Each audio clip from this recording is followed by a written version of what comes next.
Welcome back to Purposefully Living. I'm Mirriam K Musonda-Salati, and I'm so glad you're here.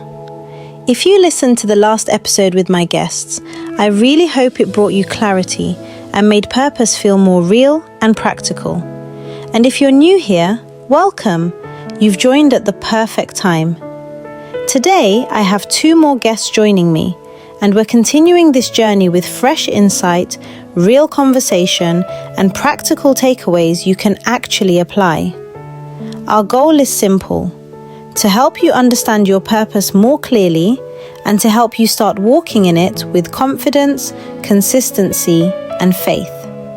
So wherever you are right now, take a deep breath, settle in, and stay with us to the end, because this episode is going to bless you.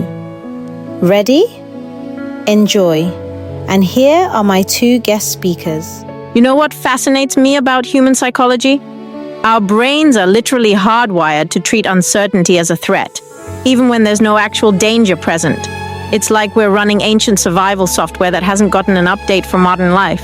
That's such an interesting way to look at it. And I imagine that hardwiring explains why so many people are struggling with anxiety these days, especially given how uncertain everything feels. Well, here's what really caught my attention in the research. Our nervous system doesn't actually distinguish between different types of uncertainty. Whether it's waiting for test results or wondering if you'll get that promotion, your brain treats it all as a potential threat. So you're saying our bodies can't tell the difference between a saber-toothed tiger and a pending job application? That's exactly right.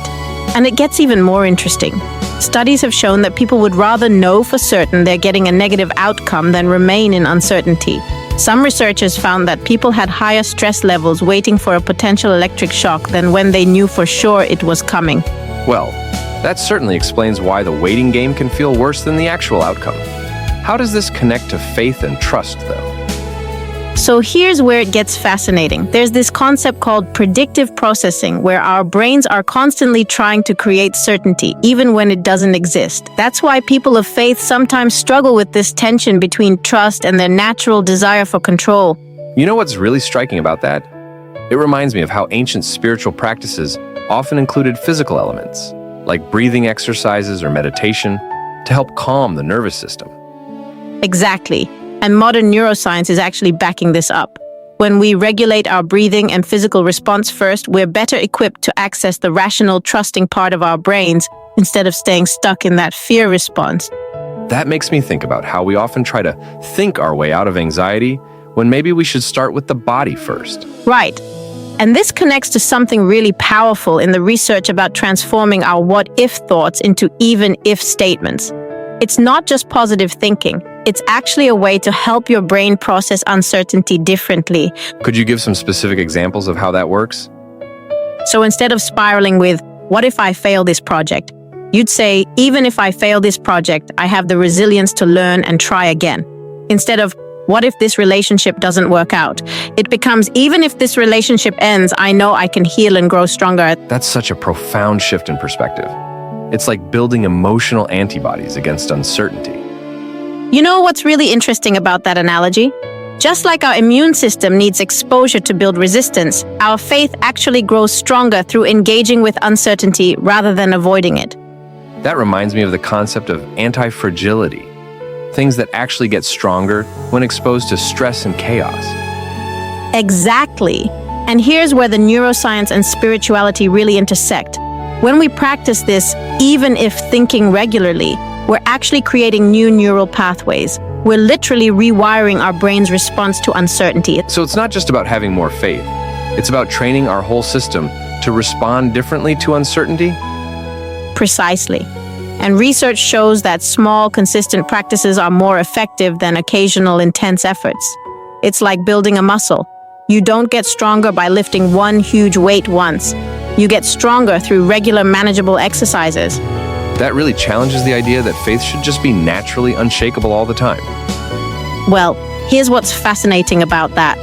Studies on resilience show that people who appear to have unshakable faith often have very practical daily routines that support it. They're not just naturally more trusting, they've developed specific habits. What kinds of habits are we talking about here? Think of it like building a three-legged stool of stability. The first leg is physical regulation, things like controlled breathing or walking meditation. The second is mental reframing, those even-if statements we talked about. And the third is consistent action, taking small steps forward even when you can't see the whole path. That's so practical. It takes faith out of this abstract realm and makes it something tangible we can work on. And here's what's really powerful. When you combine all three elements, you're not just building faith, you're actually creating what psychologists call learned optimism. It's this incredible intersection of spiritual trust and psychological resilience. That makes me think about how many people might be struggling because they're trying to address uncertainty with just one approach instead of this integrated method. You know what's really interesting about that? Research shows that people who integrate multiple approaches, spiritual, psychological, and physical, show significantly better outcomes in dealing with uncertainty than those who rely on just one method. Well, that certainly explains why some traditional practices combine prayer with movement or breathing exercises.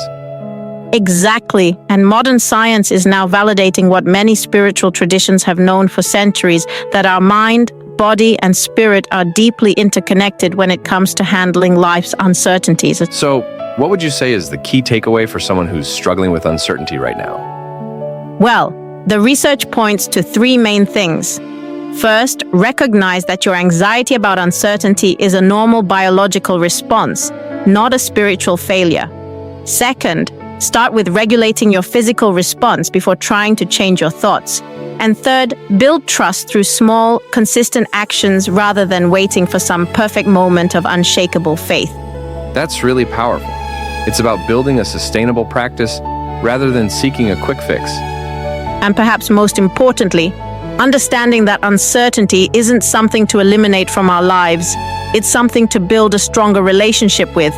Just like any other relationship, it takes time, patience, and consistent effort to develop. That's such a refreshing perspective on what many people see as just an obstacle to overcome. You know what? Maybe that's the real transformation. Not in having all the answers, but in developing the capacity to stay grounded even in the questions. And that's something we can all work towards, one small step at a time. What a powerful conversation. To our guest, thank you for your time, your truth, and your willingness to pour into others. May God multiply what you shared today and return it to you in strength, joy, and open doors.